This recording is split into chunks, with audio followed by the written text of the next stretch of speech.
kaitannya dengan talbis? Jadi yang perlu kita pahami di kondisi sekarang, mungkin pintar juga itu makhluk setan dengan ilmuwan, talbis dan gurur. Istilah gurur ya, dalam ajaran Islam adalah kejahilan. Jahil, itu gurur. Gurur itu terjadi pada manusia, masuk makhluk yang sifatnya bisikan tadi, karena kita kurang ilmu atau tidak mau mengilmui, itu gurur. Mengakibatkan seorang meyakini sesuatu kesalahan sebagai kebenaran. Jadi khusus gurur itu dari ilmu. Kalau talbis langsung dari was-was. Itu bedanya. Sebagaimana dikatakan bahwa musuh manusia adalah kejahilannya. Orang jahil kan biasanya nggak berilmu. Ya. Kejahilannya sendiri yang membuat segala sesuatu menjadi terbalik. Itulah buruknya kacamata kejahilan. Nah, ini dibahas di Islam. Berbeda dengan seseorang yang memiliki ilmu. Dia melihat segala sesuatu pasti dengan ilmu. Sehingga jelas bagaimana yang hak, bagaimana yang batil. Adapun orang yang jahil dan dia melihat segala sesuatu dengan kacamata kejahilannya, maka boleh jadi warna merah terlihat sebagai warna biru baginya atau sebaliknya. Itulah beda antara orang yang berilmu dengan orang yang tidak berilmu. Karenanya Allah berfirman di Quran surat Ad-Zumar surat 39 ayat 9. Dibaca Iqra. Jadi ya, baca ini dulu, baca doa talbis. Ya. Kalau kita kurang ilmu, merasa sering jahil, ya, baca Ad-Zumar, kemudian baca doa talbis. Insya Allah.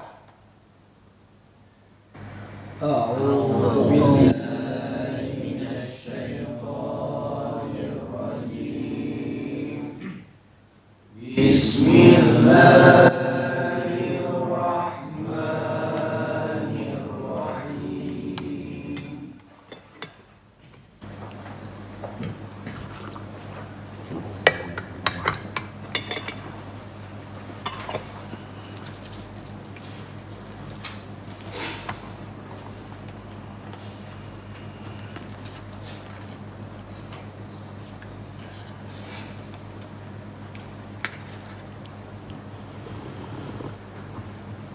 أَمَّنْ هُوَ قَانِتٌ آنَاءَ اللَّيْلِ سَاجِدًا وَقَائِمًا يَحْذَرُ الْآخِرَةَ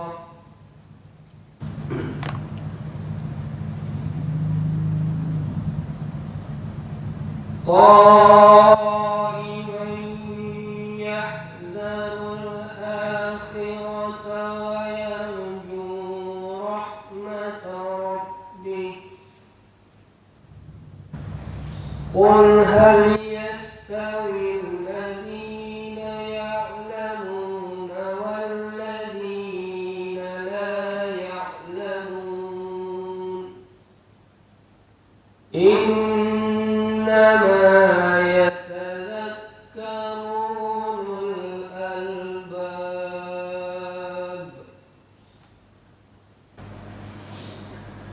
apakah kamu, hai orang musyrik yang lebih beruntung, ataukah orang yang beribadat di waktu-waktu malam dengan sujud dan berdiri, sedang ia takut pada azab akhirat dan mengharapkan rahmat Tuhannya? Katakanlah, adakah sama orang-orang yang mengetahui dengan orang-orang yang tidak mengetahui? Sesungguhnya orang yang berakal lah yang dapat menerima pelajaran. Jadi yang dibaca apa?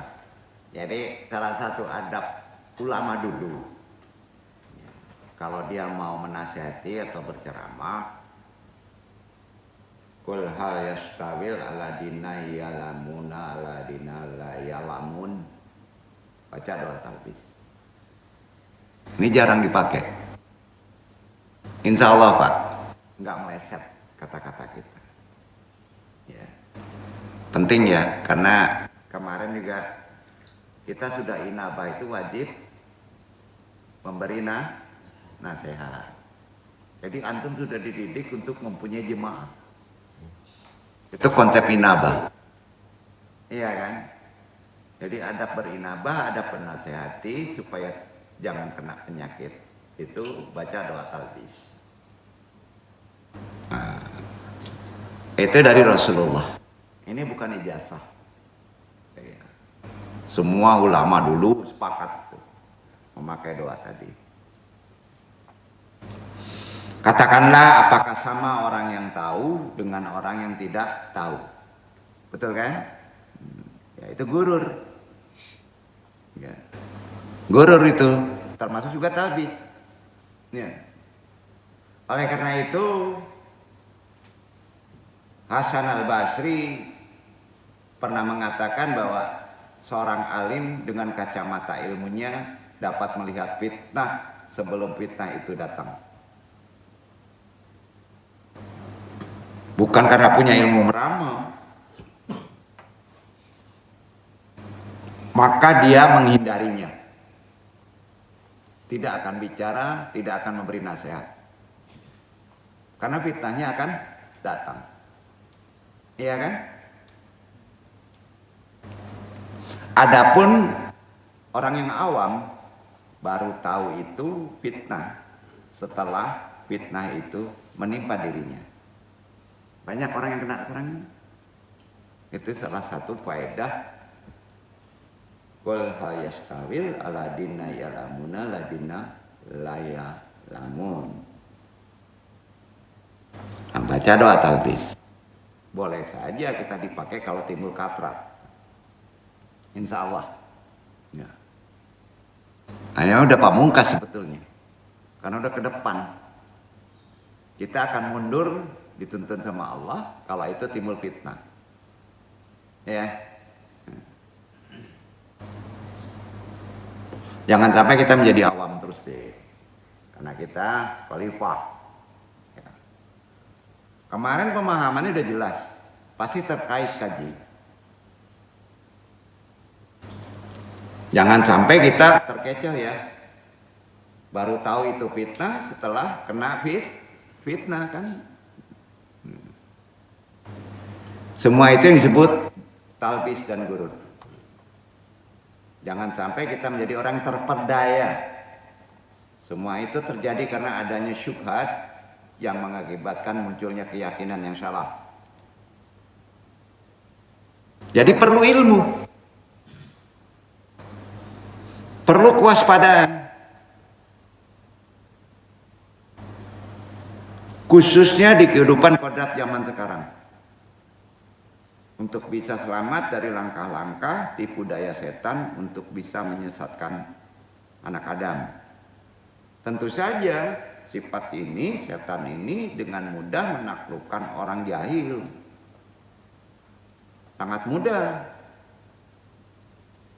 Dan setan perlu talbis yang lebih kuat untuk memperdaya orang yang berilmu.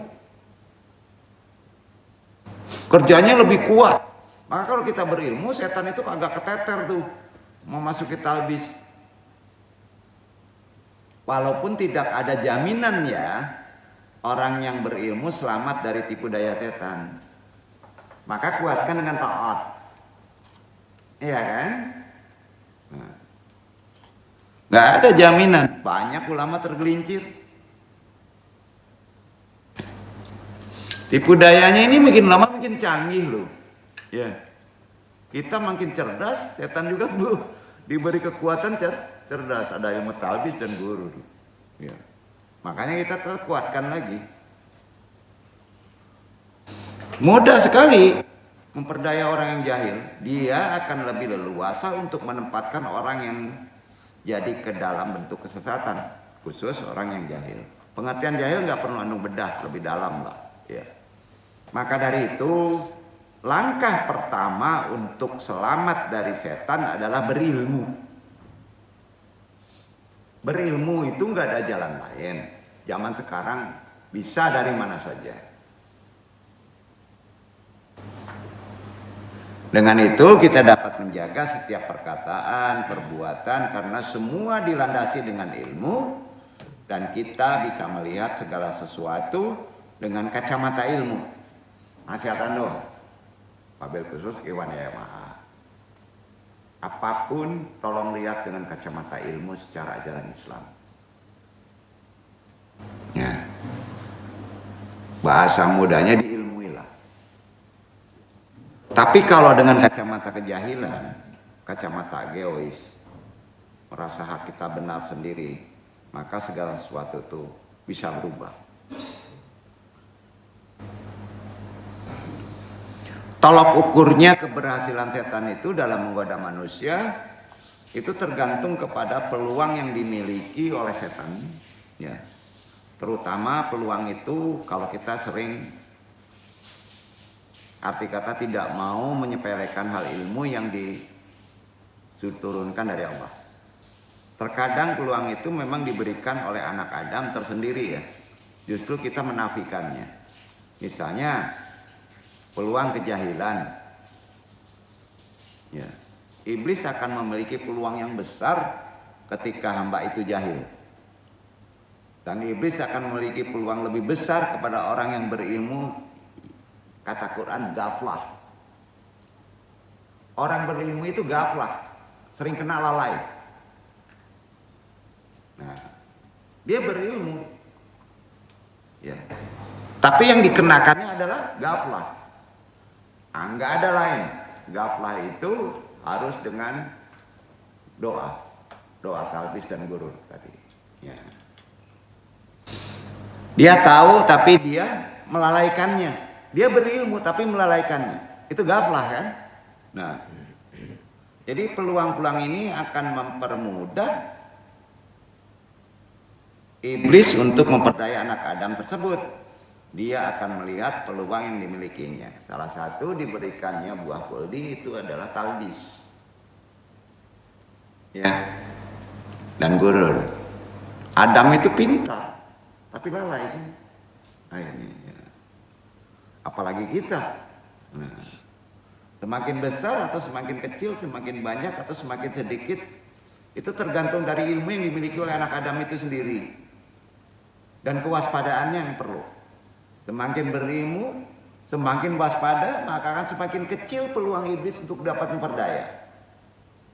Pastilah. Ya. Semakin jahil, semakin lalai, maka akan semakin mudah iblis itu memperdaya anak Adam. Betul kan? Nah, kaji itu aja dulu, karena Anda menyimpulkan dari amalan yang kemarin. Ya. Jadi kita di kondisi kodrat zaman sekarang, ya, berilmu pun harus waspada terhadap tipu daya iblis. Iblis itu pasti sifatnya setan. Ya. Dari kata iblis dulu ya. Membahas ya, salah satu tipu daya ini ya yang perlu antum pahami di konteks zaman sekarang. Tidak terasa kena kita. Ya. Iblis dulu ya, pahami iblis kata dulu ya. Itu disifatkan ke manusia, baru disebut setan. Yang bisa kamuflase, bahasa Islamnya talbis. Ya, kita sering tertipu dengan menganggap hal itu baik. Sering. Padahal itu adalah kamuflase iblis. Atau yang disebut talbis. Jangan sampai kita tertipu sama kamuflase jebakan ini. Lantas bagaimana cara makhluk iblis ini menipu kita dengan kamuflase melalui anak keturunannya? Kamuflase talbis itu, iblis itu, diantaranya sering menipu anak, khusus anak-anak muda sekarang. Dalam hal mencari jodoh, pacaran deh bahasanya. Bahasa mudahnya ya, pacaran deh. Atau memerlukan dana melalui riba deh. Bang. Kita bahas pacarannya dah. Ada kesamaan. Ya. Kalau di dunia orang soleh, kita ini santri, antum juga sekarang santri, yang datang kemari udah santri nih. Cara berpikirnya umumnya Islami, pasti Islami, iya kan? Nah, tidak suka orang yang bercelana pendek, apalagi wanita. Tidak suka kepada orang yang tidak berjilbab, apalagi wanita. Konotasinya kan nggak soleh atau nakal, betul kan? Akhirnya kebanyakan santri itu ya, kita santri nih. Kalau cari pacar yang berjilbab kan, betul kan? Itu telah talbis loh, udah talbis itu. Sebab berjilbab karena lebih Islami kan gitu. Daripada yang nggak berjilbab. Tapi tolong diingat ya, orang soleh harus menghindari fatwa ini, khususnya dari segi memilih. Yang berjilbab ini lebih Islami daripada yang bercelana pendek atau tidak berjilbab. Dalam hal ini, padahal itu adalah salah satu kamuflase dari talbis, ilmu talbis setan tadi, untuk menipu kita. Sudah tahu Islam kok diajak pacaran. Nah pertanyaannya, pacaran itu Islami enggak? Karena inti pacaran kan itu gimana, mojok kan? Boncengan, nggak muhrim, nempel. Nah, pinter dia setan itu. Disandingkan kalau pacaran dengan yang kayaknya Islami, berjilbab, paham ya? Kan sepele nih, ya. Bagi orang yang pola berpikirnya Islami, orang soleh lah, berilmu, pacaran kata itu aja justru sangat tidak Islami, bahkan lebih berbahaya dari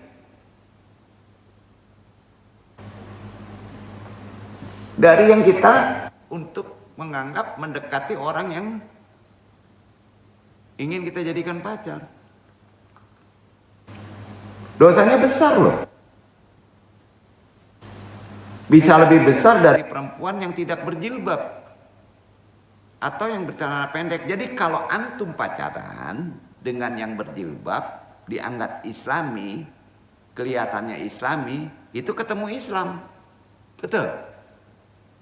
Sering ketipu nggak? Itu talbis. Tapi kan perilaku yang kita nilai Allah itu kan pacaran ya.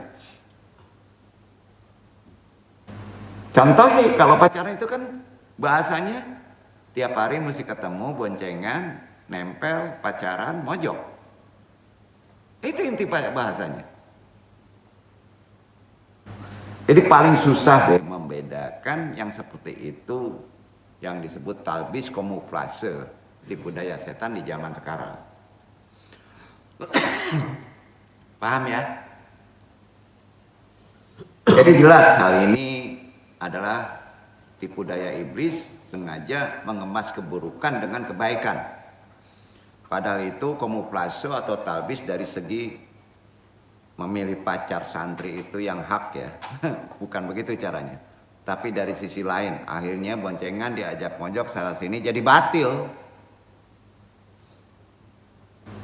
Itu jelas masalah susah, sering tidak kita ilmui menjadi sesuatu yang dianggap Islami. Waspada ya terhadap tipu daya iblis yang bisa kamuflase. Nah, karenanya kalau ada yang bilang, yang paling kesel nih, hati-hati nih, setan musuh Allah itu salah. Nyepelekan Allah tuh. Kemarin udah dibahas. Kalau antum menyebut setan musuh Allah, antum tersinggung. Kalau ada pernyataan bahwa setan itu musuh Allah, hal ini tidak seimbang lah. Seimbang nggak? Nggak seimbang. Allah sang pencipta. Setan itu makhluk Allah. Iblis makhluk Allah. Makanya ada ulama, kalau ada yang bilang setan musuh Allah, sering kebablasan itu talbis. Talbis. Ulama itu bingung. Gurur, lalai. Kalau setan musuh Allah, renungin. Ya. Jadi pola berpikir gimana tuh? Salah nggak? Banyak tuh yang ngomong kayak gitu. Jelas ya, iblis itu tidak level Allah. Diciptakan oleh Allah. Kalau musuh Allah tidak level. Enggak, salah. Pernyataan yang benar ya. Pernyataan yang benar apa nih? Setan itu, iblis itu musuh manusia. Jadi nggak boleh. Betul kan? Logika kita terima nggak? Iblis itu suruh menggoda kita, siapa yang nyuruh? Walaupun Allah melarangnya. Hikmahnya gitu untuk kita. Kenapa? Hisab. Pertanggungjawaban. Jadi pernyataan yang benar itu, setan adalah musuh bagi manusia. Setan itu musuh manusia, itu baru seimbang. Betul kan? Sama-sama makhluk. Bukan musuh Allah, bro. Ya disitulah salah satu talbis yang mesti dijelaskan, walaupun gampang ya, tapi sering kena talbis. Ya. Kalau kita nggak bisa mengkoreksi diri sendiri, kita sering mencari keadilan di luar loh. Itu kena talbis juga. Hati-hati. Kadangkala ulama juga kena talbis kamuflase dari tipu daya setan. Jadi jelas ya, cara ampuh dalam melawan setan diantaranya adalah dengan patuh taat kepada Allah, ilmui kemalukan ini. Mau bersujud, dirikan sholat, otomatis antum sholat saja, ya otomatis tuh memposisikan setan sebagai musuh. Dalam konteks yang berbeda ya, otomatis antum sudah mengikuti aturan Allah. Setan dijadikan musuh yang nyata. Kan gitu. Sebab setan melarang sholat, melarang sujud. Sebenarnya setan itu adalah makhluk Allah yang penakut. Dalami lagi. Jadi jin setan itu penakut. Dia tidak ingin masuk neraka sendirian, kan nggak mau kan? Makanya mencari teman. Jangan mau diajak. Santai deh. Ya. Pokoknya jika kalian bersujud, bertolebul ilmi, datang kemari, itu berarti tidak mau diajak setan gitu aja. Benar kan? Iya kan? Tidak ada makhluk Allah yang takut kepada Allah melebihi takutnya setan loh. Manusia berani lagi. Lebih berani manusia. Setan tuh takut banget loh. Makanya kalau ada orang yang takut dengan jin setan, bingung kan dong? Ya.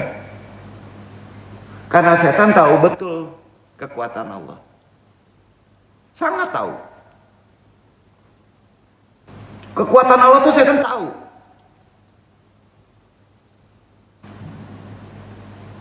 Dia tahu betul surga dan neraka itu apa, tahu itu. Tolong diketahui, tipu daya setan itu sangat dahsyat loh. Dan tentunya bagi seorang muslim harus memiliki tameng agar tidak tergelincir ke dalam rayuannya. Karenanya ada semua amalan yang apabila dikerjakan dapat melindungi diri dari tipu daya setan tadi.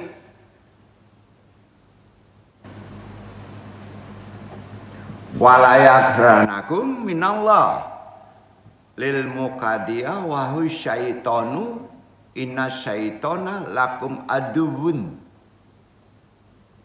Dan janganlah kalian tertipu dari Allah oleh makhluk yang menipu dari Allah, yaitu setan. Sesungguhnya setan bagi kalian adalah musuh.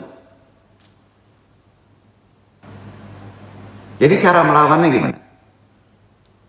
Tadi udah disebut, ilmui, lakukan ketaatan, pahami talbis dan gurur.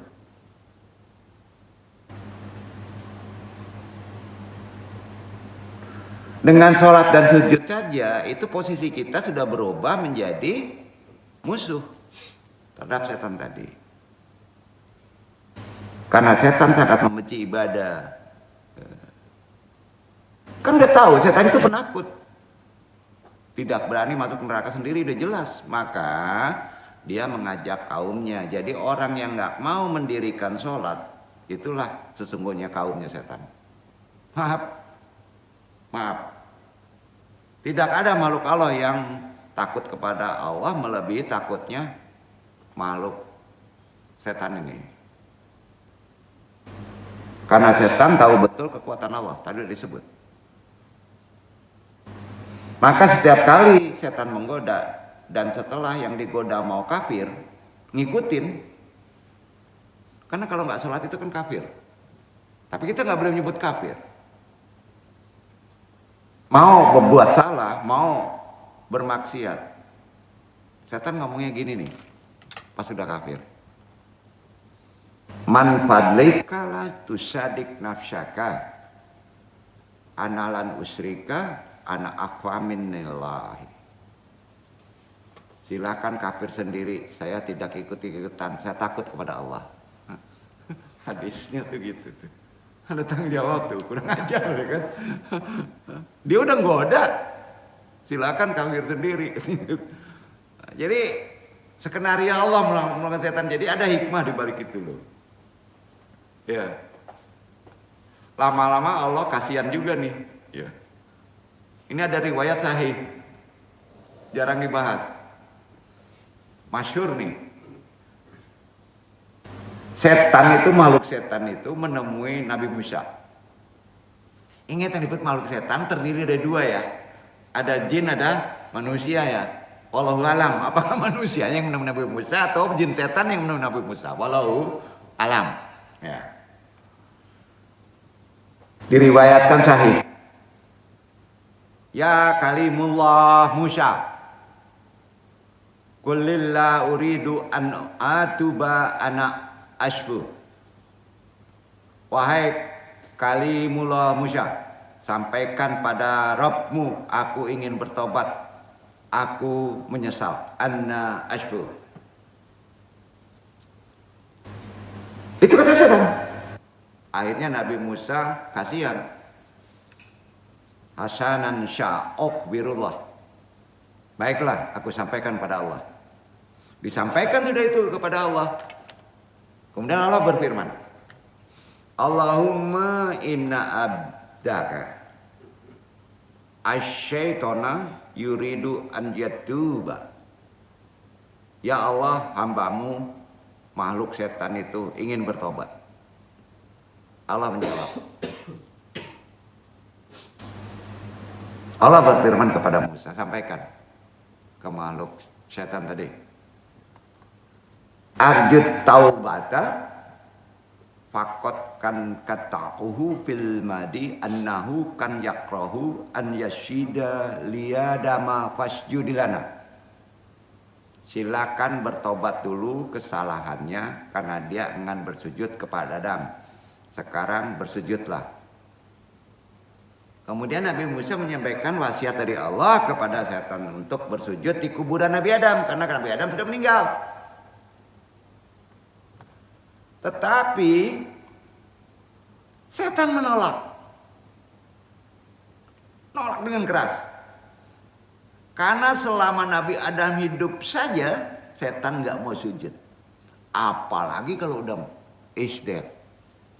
Ada nggak orang kayak gitu? Itulah gambaran makhluk jin setan, iblis. Dengan segala kejahilannya dan gengsinya. Diciptakan begitu. Bahkan dia sampai menolak perintah Allah untuk bersujud di kuburan Nabi Adam. Riwayat ini masyhur.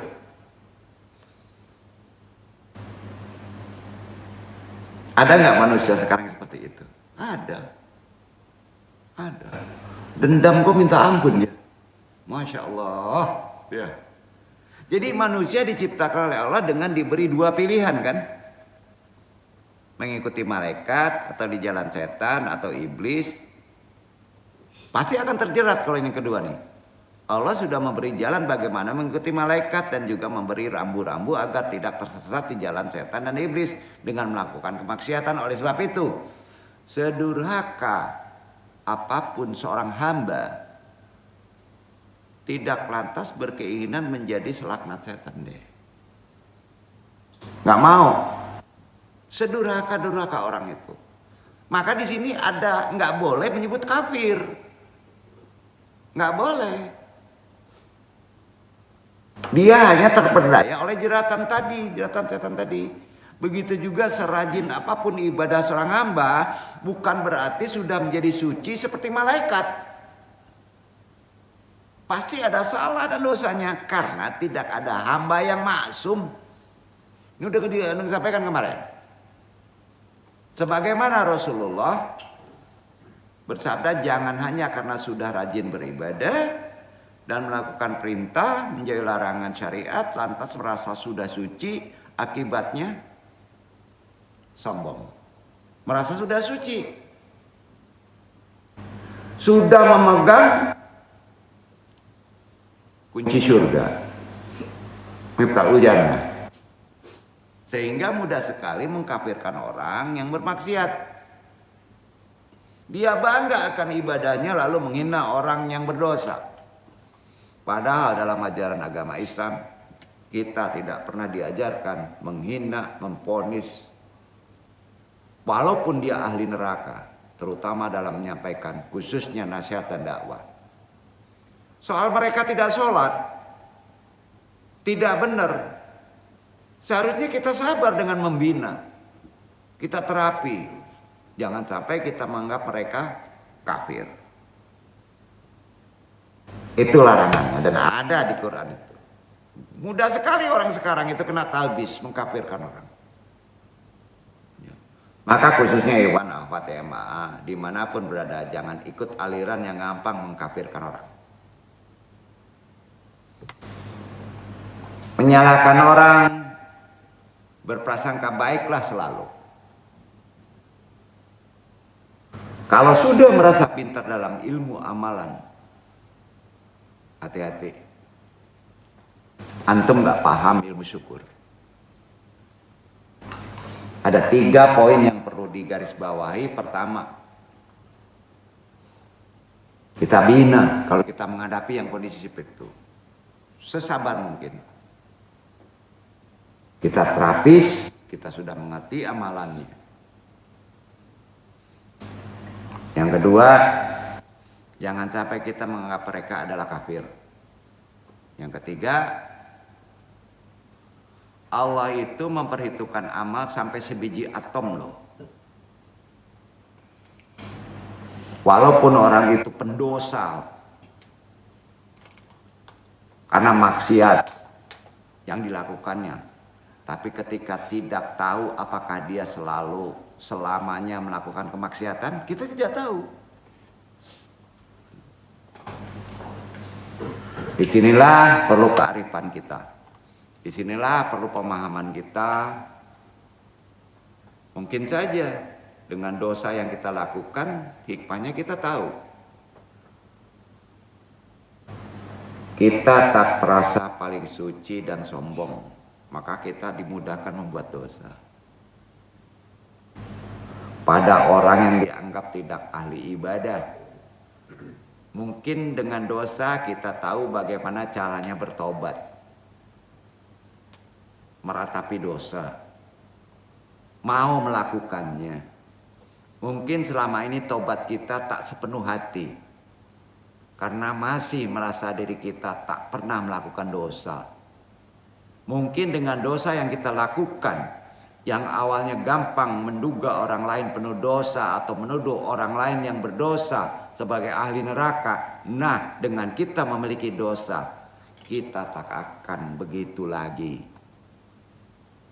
Itulah hikmah kenapa kita berdosa. Anu enggak menyuruh untuk berdosa. Kearifan kita menghadapi tadi. Kita tutup, besok kita kaji makomatnya ya. Ajaran tasawuf dalam konteks kehidupan sekarang untuk mencapai pendekatan kita sedekat-dekatnya kepada Allah dan kita ilmui. Walau alam bisyawab, mudah-mudahan bermanfaat khusus tipu daya setan ini karena terkait dengan kita sebagai khalifah pemberi nasihat. Banyak maaf. Wassalamualaikum warahmatullahi wabarakatuh.